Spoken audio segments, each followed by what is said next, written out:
বিসমিল্লাহির রহমানির রহিম। প্রিয় শিক্ষার্থী বন্ধুরা, নিশ্চয় তোমরা সবাই ভালো আছো। আমি মোহাম্মদ আলী মোজামান আলিম, সহকারী শিক্ষক, সমস্যা মাধ্যমিক বালিকা বিদ্যালয়। গত ক্লাসে তোমাদের ইংলিশ সেকেন্ড পার্টের ট্রান্সফরমেশন সেন্টেন্স এর একটি অংশ ভয়েস চেঞ্জ নিয়ে আলোচনা করেছিলাম। ভয়েস চেঞ্জের পার্সন পরিবর্তন, ভয়েস চেঞ্জ কী এবং অক্সিলারি ভার্বের ব্যবহার, এই বিষয়টা নিয়ে আলোচনা করেছিলাম। তো আজকেও ধারাবাহিকভাবে ভয়েস চেঞ্জের বাকি অংশটা নিয়ে আলোচনা করব। তো আশা করি এই মুহূর্তে যারা তোমরা লাইভে আছো বা পরবর্তীতে যারা তোমরা এই ভিডিওটি দেখবা, এটি মনোযোগ সহকারে অবশ্যই তোমরা দেখবা এবং দেখার সময় যখন ভিডিওটা দেখবা অবশ্যই হাতে যদি খাতা কলম থাকে নোট করে রাখবা। তো তোমাদের অনেক সহজ হবে ভয়েস চেঞ্জ করার জন্য। তো আলোচনায় ফিরে আসি। ভয়েস চেঞ্জ, গত ক্লাসে আমরা কিভাবে পার্সন পরিবর্তন করতে হয় সে বিষয়ে আলোচনা করেছিলাম। পার্সন পরিবর্তনের নিয়ম এবং অক্সিলারি ভার্বের নিয়ম, অর্থাৎ different passive voice of different টেন্সেসে বিভিন্ন টেন্সের উপর ভিত্তি করে যে অক্সিলারি ভার্বের ব্যবহার সেটা নিয়ে আলোচনা করেছিলাম। তো আজকে আমরা আলোচনা করব অন্যান্য রুলস নিয়ে।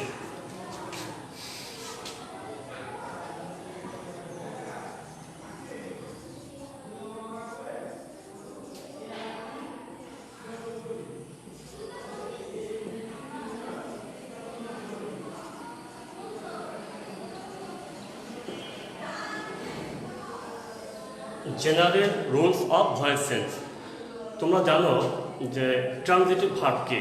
ট্রানজিটিভ ভার্ব হচ্ছে যে ভার্ব একটি সেন্টেন্সের অর্থকে সম্পূর্ণ করতে একটি অবজেক্টের প্রয়োজন হয় তাকে ট্রানজিটিভ ভার্ব বলে।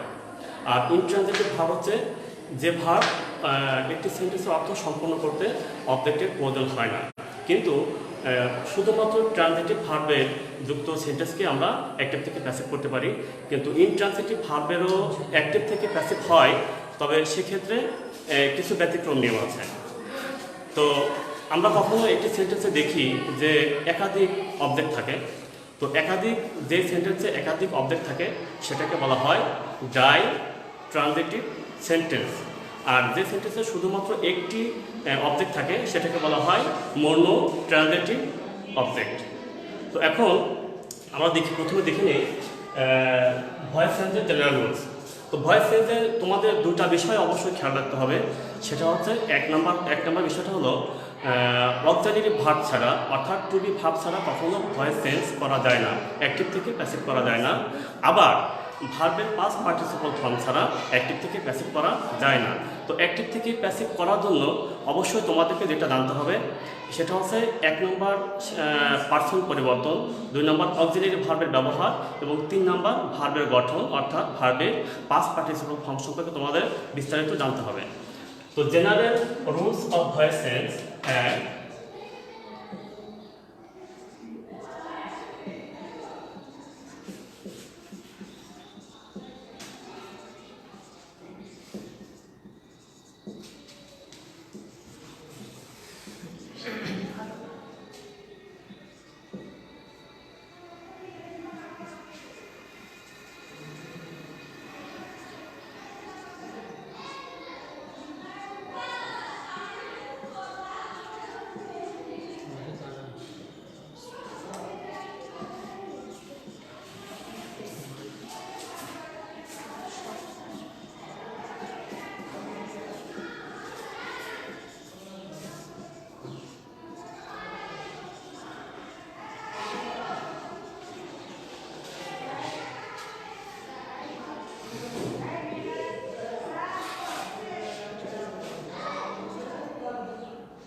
প্রিয় শিক্ষার্থী বন্ধুরা, একটু খেয়াল করতে হবে general rules of voice change. আমাদের সাধারণ কিছু নিয়ম আছে, এটা মূলত এটার উপর ভিত্তি করে অন্যান্য অ্যাক্টিভ ভয়েস থেকে প্যাসিভ ভয়েস করা হয়। ফার্স্ট রুলস, অবজেক্টটি সাবজেক্ট হবে, অর্থাৎ অ্যাক্টিভ ভয়েসে অবজেক্টটি প্যাসিভ ভয়েসে সাবজেক্ট হবে। রুল 2, টেন্স ও পার্সন অনুযায়ী অক্সিলারি ভার্ব বসবে, অর্থাৎ এখানে আমাদের টেন্স খেয়াল রাখতে হবে এবং পার্সন ও নাম্বার খেয়াল রাখতে হবে। টেন্স, পার্সন ও নাম্বার অনুযায়ী অক্সিলারি ভার্ব বসবে। 3, ভার্বের পাস্ট পার্টিসিপল অর্থাৎ V3 বসবে। ভার্বের পাস্ট ফর্ম সম্পর্কে তোমাদের অনেক ধারণা রাখতে হবে, কারণ ভার্বের পাস্ট পার্টিসিপল ফর্ম ছাড়া অ্যাক্টিভ থেকে প্যাসিভ করা আদৌ সম্ভব না।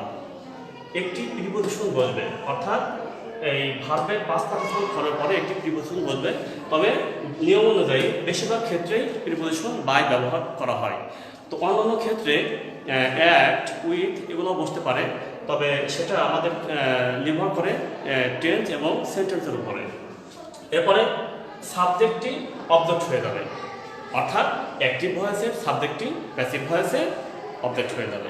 এটা হচ্ছে আমাদের জেনারেল রুল, এটা খেয়াল রাখতে হবে।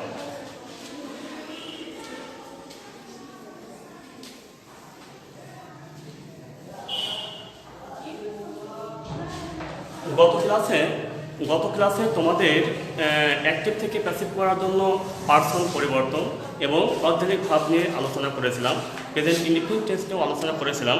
তো আজকে আমরা টেন্স নিয়ে আলোচনা করব, যে টেন্সের উপর ভিত্তি করে কীভাবে অ্যাক্টিভ থেকে প্যাসিভ করা হয়।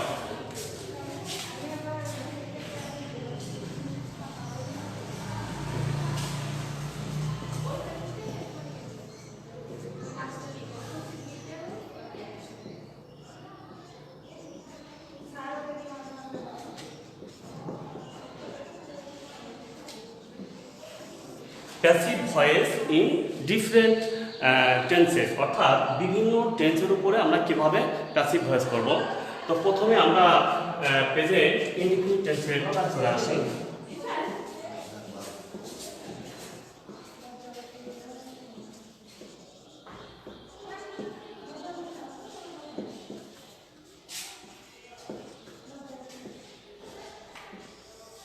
প্রেজেন্ট ইনডিফিনিট টেন্স, এই ক্ষেত্রে আমাদের যে স্ট্রাকচারটি হবে সেটা হলো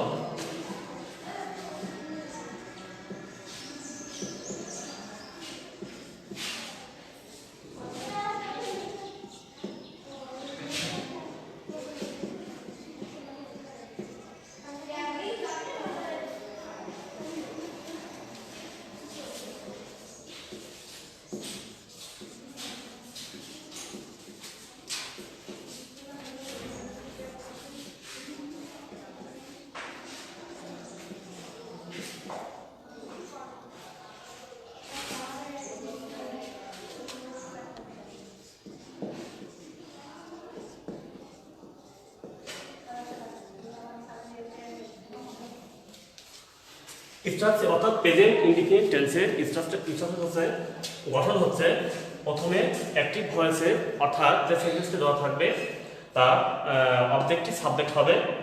এরপর এম ইজ আর, অর্থাৎ নাম্বার ও পার্সন অনুযায়ী এম ইজ আর বসবে, প্লাস ভার্বের past participle form plus preposition by plus subject এর অবজেক্ট ফর্ম। যেমন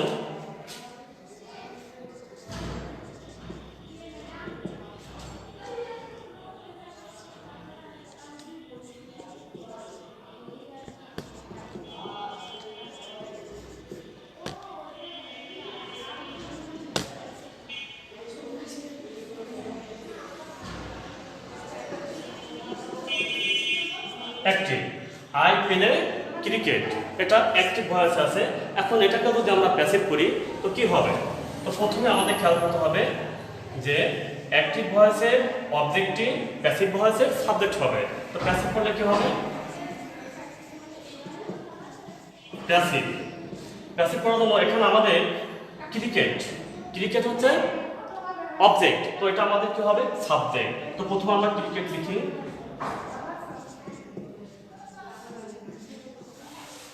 ক্রিকেট। এরপরে পার্সন নাম্বার অফ পার্সন অনুযায়ী অবজেক্টের ভার্ব অ্যান ইজ আর যে কোনো একটা বলবে। তো ক্রিকেট আমরা জানি যে সাধারণত যে কোনো বস্তুর ক্ষেত্রে সাধারণত ইজ ব্যবহার করা হয়, আর যদি ওই বস্তুটা প্লুরাল হয় সেক্ষেত্রে আর ব্যবহার করব। তো যেহেতু এখানে ক্রিকেট এটা একটা বস্তু বলা চলে, বস্তুবাচক ওয়ার্ড, তো এই ক্ষেত্রে আমাদের ইজ ব্যবহার করব।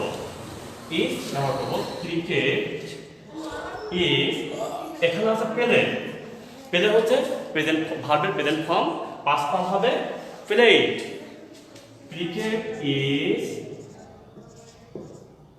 প্লেড, এরপর প্রিপোজিশন বাই, বাই, এরপর অ্যাক্টিভ ভয়েসের সাবজেক্টটি প্যাসিভ ভয়েসের অবজেক্ট হয়ে যাবে। তো আই আছে, আই এর পার্সন পরিবর্তন হবে, আই এর পসেসিভ ফর্ম হচ্ছে মি। সুতরাং এখানে আমরা কি লিখতে পারি? মি, অর্থাৎ cricket is played by me. প্রিয় শিক্ষার্থী বন্ধুরা, আমাদেরকে একটা বিষয় খেয়াল রাখতে হবে যে অ্যাক্টিভ ভয়েসের সাবজেক্ট কিন্তু নিজেই অ্যাক্টিভ, নিজেই সক্রিয়, ও কিন্তু নিজেই কাজটি করে। বাট প্যাসিভ ভয়েসের সাবজেক্ট কিন্তু নিজেই অ্যাক্টিভ নয়, বরং সে অবজেক্টের কাজটি তার মাধ্যমে কি হয়? সম্পাদিত হয়। অবজেক্টের কাজটি তার উপরে এসে কি বর্তায়। যেমন ধরো এখানে আই প্লে ক্রিকেট, আই বলতে কোনো পার্সন, ধরো আমি ক্রিকেট খেলি, তো আমি কিন্তু ক্রিকেট খেলতে পারি, হ্যাঁ, আমার কিন্তু সেই ক্যাপাসিটি আছে, আমি ক্রিকেট খেলতে পারি। তো এটা হচ্ছে এই ক্ষেত্রে আই কিন্তু অ্যাক্টিভ, অর্থাৎ আমি কিন্তু অ্যাক্টিভ। কিন্তু দেখো প্যাসিভ হয়েছে ক্রিকেট, কি ক্রিকেট হয়েছে সাবজেক্ট, কিন্তু এখন ক্রিকেট তো একটা খেলার নাম, তাহলে ক্রিকেটের কি খেলার ক্ষমতা আছে? ক্রিকেট হচ্ছে একটা বস্তুবাচক ওয়ার্ড, ক্রিকেটের কিন্তু ক্ষমতা নেই খেলার। সুতরাং এখানে এই প্যাসিভ ভয়েসের সাবজেক্ট হচ্ছে কি ইনঅ্যাক্টিভ, অর্থাৎ অক্ষম। এর তারপর কিন্তু এখানে cricket is played by me, me হচ্ছে এখানে কি অবজেক্ট, কিন্তু মিটাই কিন্তু অ্যাক্টিভ ভয়েসের সাবজেক্ট ছিল। অর্থাৎ আমরা এর থেকে বুঝতে পারি অ্যাক্টিভ ভয়েসের সাবজেক্টটি নিজের সক্রিয় থেকে কাজ করে, আর প্যাসিভ ভয়েসের অবজেক্টটি নিজের সক্রিয় থাকে না, বরং অ্যাক্টিভ ভয়েসের কাজটি তার উপরে এসে কি বর্তায়। এটা আমাদেরকে খেয়াল রাখতে হবে। তো এখানে আমরা আরেকটা উদাহরণ দেখতে পারি, হি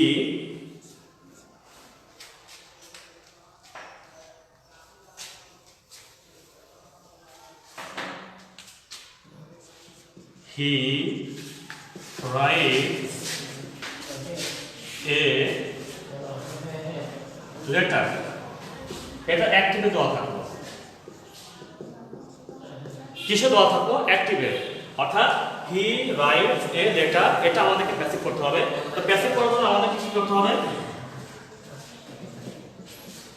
প্যাসিভ করার জন্য আমাদেরকে যেটা করতে হবে সেটা হলো প্রথমে অবজেক্টটি সাবজেক্ট হবে। তাহলে এখানে অবজেক্ট হচ্ছে এ লেটার, এ লেটার। এরপরে কি বলবে? নিয়ম অনুযায়ী এখান থেকে এম ইজ আর যে কোনো একটি অক্সিলারি ভার্ব আমরা নেব। তো এ লেটার যেহেতু একটা বস্তুবাচক ওয়ার্ড, সুতরাং এক্ষেত্রে আমরা ইজ নেব। এ লেটার ইজ, এখানে রাইটস এটা হচ্ছে ভার্বের প্রেজেন্ট ফর্ম। তো এটা যদি আমরা ভার্বের পাস্ট ফর্ম করি, রাইট, রোড, রিটেন। তো এখানে পাস্ট অর্থাৎ ভার্বের তৃতীয় রূপ যেটা সেটা হচ্ছে রিটেন। এ লেটার ইজ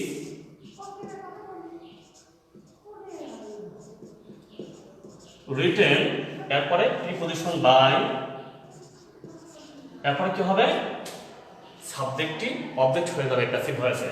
এখানে আছে হি, গত ক্লাসে আলোচনা করেছিলাম পার্সন পরিবর্তন, হি থাকলে এর পসেসিভ ফর্ম কি বলবে? হিম। তো a letter is written by him হয়ে গেল। এটা হচ্ছে আমাদের প্রেজেন্ট ইনডিফিনিট টেন্সের ব্যবহার। এখন দেখব present continuous tense.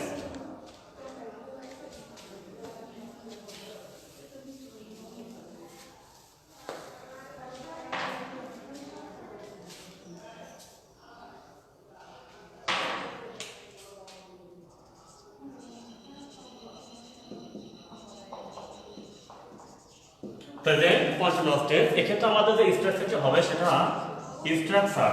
Structure that means গঠন, the form of verb.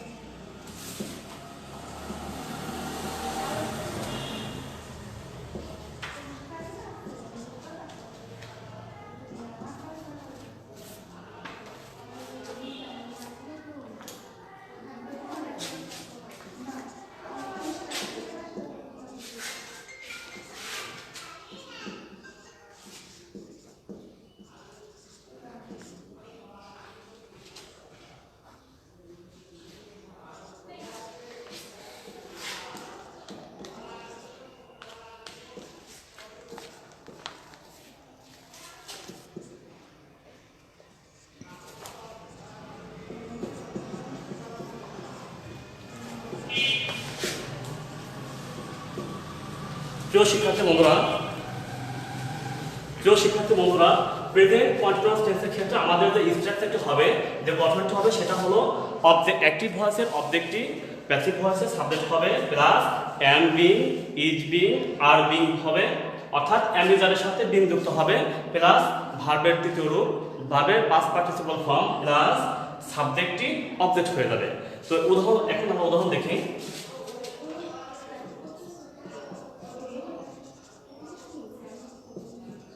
Example কি হতে পারে, যেমন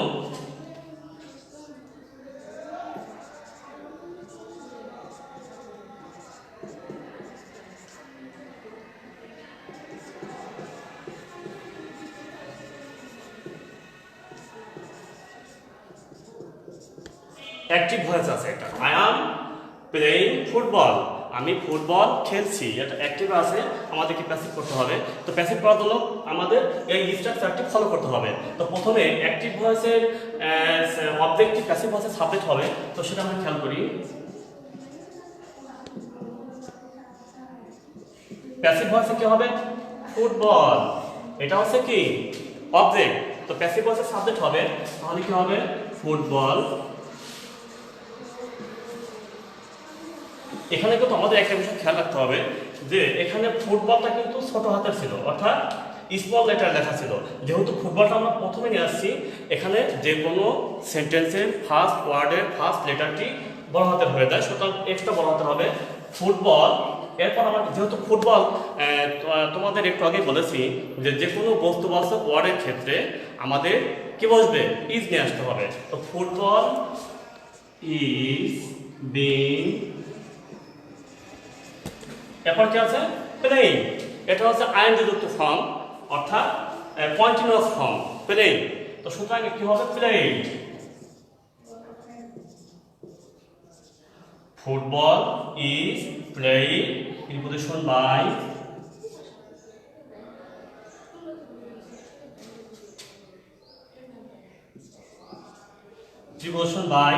প্লাস, তাহলে ফুটবল ইজ প্লেইড বাই, এখানে আই ছিল, I possessive form me, football is being played by me, football আমার দ্বারা খেলা হয়।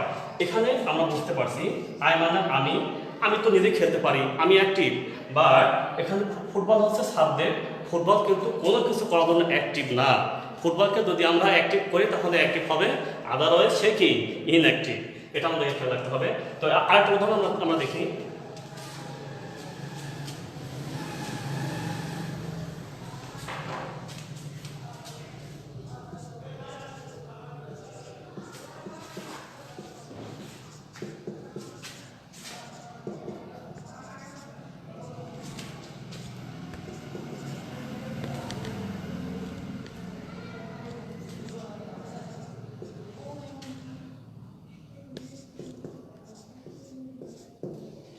They are swimming in the river. তারা নদীতে সাঁতার কাটছে, এটা অ্যাক্টিভ আছে, আমাদেরকে প্যাসিভ করতে হবে।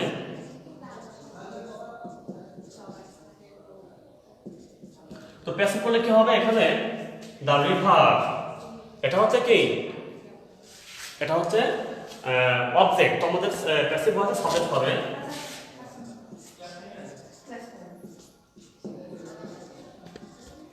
the river, এরপরে কি বলা হয়েছে যে এম ইজ আর, যেহেতু একটা বস্তুবাচক ওয়ার্ড, এখানে আমরা লিখতে পারি the river is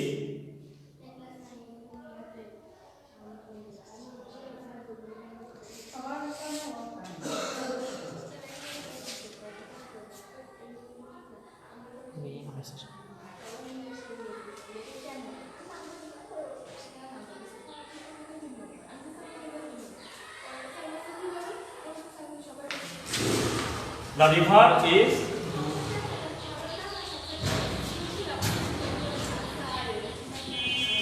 is being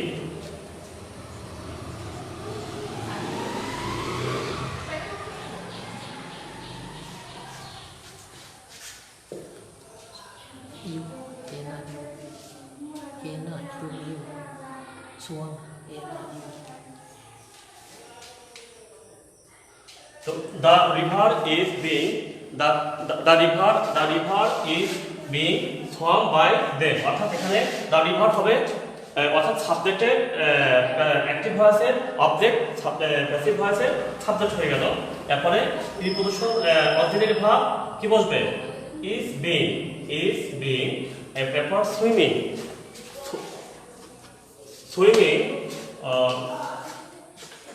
swimming এর পাস্ট পার্টিসিপল ফর্ম হচ্ছে swam, SWUM, swam, এরপর প্রিপোজিশন বাই, তারপর দেন, অর্থাৎ এখানে যে ছিল দে এর পার্সন পরিবর্তন হবে দেন, অর্থাৎ the river is being swam by then.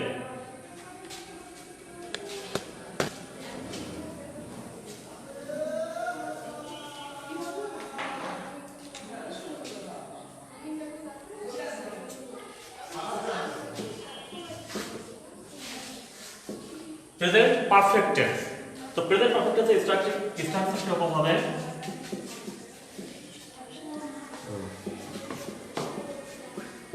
Structure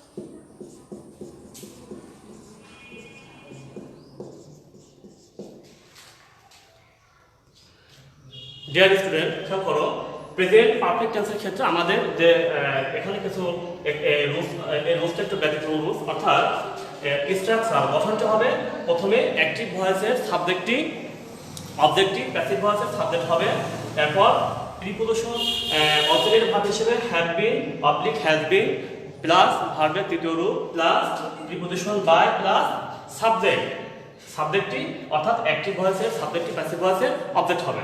তো আমরা একটা এক্সাম্পল দেখি।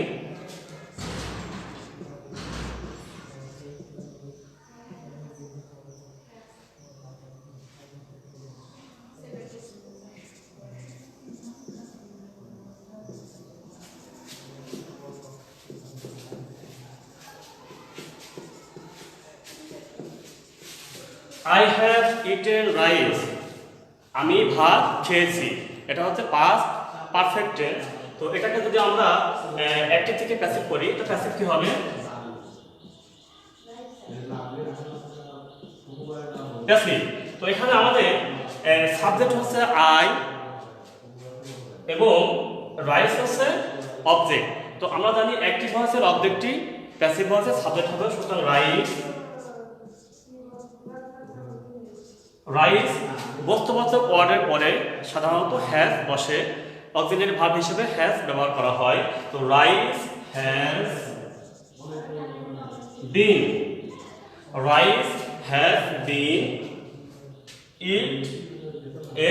ইটেন, তো rice has been eaten, preposition rice has been eaten, এরপর ভার্বের তৃতীয় রূপ eaten, preposition by plus eaten by, এখানে আই আছে সাবজেক্টটি অবজেক্ট হবে, অর্থাৎ অ্যাক্টিভ ভয়েসের সাবজেক্টটি প্যাসিভ ভয়েসের অবজেক্ট হবে। তো অ্যাক্টিভ ভয়েসের অবজেক্ট এখানে সাবজেক্ট আছে আই, তো প্যাসিভ ভয়েসের object I possessive form me. তো rice has been eaten by me. তো প্রিয় শিক্ষার্থী বন্ধুরা, আজকে তোমাদের যে বিষয়টা আলোচনা করলাম, অর্থাৎ টেন্সের ব্যবহার, ভয়েস চেঞ্জের অনেক রুলস রয়েছে, অনেক নিয়মকানুন রয়েছে। তো আমাদের কখনো পরীক্ষায় একটা সেন্টেন্স দেওয়া থাকে অ্যাক্টিভে দেওয়া থাকে, ওটা অ্যাক্টিভ থেকে প্যাসিভ করতে হয়। আবার অনেক সময় প্যাসিভ থাকে, প্যাসিভ থেকে অ্যাক্টিভ করতে হয়। আবার এই অ্যাক্টিভ প্যাসিভ এর জেনারেল রুলস ব্যতীত আরও কিছু ব্যতিক্রম রুলস রয়েছে, যেগুলোর মাধ্যমে আমরা ভয়েস চেঞ্জ করতে পারি। তো শিক্ষার্থী বন্ধুরা, আজকে আলোচনা এ পর্যন্তই। আজকে তোমাদের ভয়েস চেঞ্জের জেনারেল রুলস এবং প্রেজেন্ট ইনডিফিনিট, প্রেজেন্ট কন্টিনিউয়াস এবং প্রেজেন্ট পারফেক্ট টেন্স আলোচনা করলাম। আগামী ক্লাসে তোমাদের পাস্ট টেন্স অর্থাৎ পাস্ট এবং ফিউচার নিয়ে আলোচনা করব। তো ততক্ষণ পর্যন্ত তোমরা ভালো থাকো, সুস্থ থাকো, তোমাদের সুস্থতা কামনা করি। বাসাতে তোমরা সবাই পড়াশোনা করো ঠিকমতো, এবং আমাদের যে অনলাইন ক্লাস এটা তোমরা দেখতে পাবে ইউটিউবে sgs.tv, এবং আমাদের স্কুলের ফেসবুকে অর্থাৎ ফেসবুক পেজে দেখতে পাবে। এখানে তোমাকে প্রথমে লগ ইন করতে হবে, ফেসবুক লাইভ শুভস্পুর মাধ্যমিক বালিকা বিদ্যালয়, এই ওয়েবসাইটের মাধ্যমে তোমরা আমাদের অনলাইন ক্লাসগুলো দেখতে পারবে। তো শিক্ষার্থী বন্ধুরা, আজকে পর্যন্তই। তোমরা সবাই ভালো থাকো, সুস্থ থাকো। আল্লাহ হাফেজ।